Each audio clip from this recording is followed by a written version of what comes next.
La multiplication des attentats antisémites en Europe conforte ces nouveaux Israéliens dans leur choix. Ici, ils se sentent en sécurité.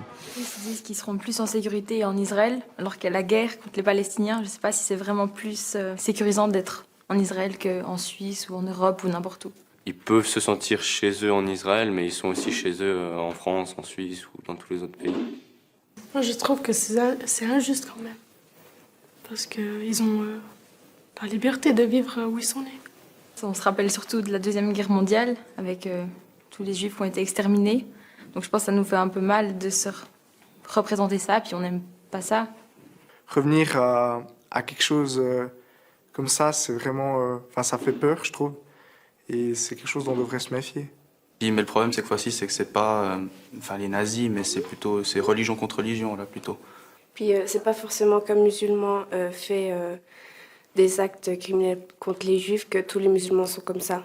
Par exemple, moi je suis musulman, je me sens pas parler en mon nom, non. Ils parlent pas en mon nom, je trouve qu'ils font juste n'importe quoi. Blanc, si blanc. Et voici ces fameuses réclames qui fascinent encore aujourd'hui les publicitaires, car pas mal d'entre elles restent complètement présentes dans les mémoires. Moi, ça m'intéresse pas les pubs, donc je pense plutôt à faire autre chose, à genre voir si j'ai des messages importants ou pas. Oh, ça m'énerve. Ouais, on zappe. Je me surpose pour avancer après. Je râle. Moi, je change de chaîne. Et je trouve que c'est un peu cliché, c'est... Oui. La plupart des pubs, elles sont banales, ça arrive que ça fasse rire. Mais après, elles nous restent dans la tête. Bon, c'est le but qu'elles nous restent dans la tête, justement, mais... C'est un peu du bourrage de crâne. Et ça produit des désirs qui sont inexistants. Et ça pousse vraiment les gens à aller dans la société de consommation, de toujours acheter plus. Puis en plus, souvent, c'est mensonger. Puis ça reflète pas vraiment la réalité, souvent. Hein.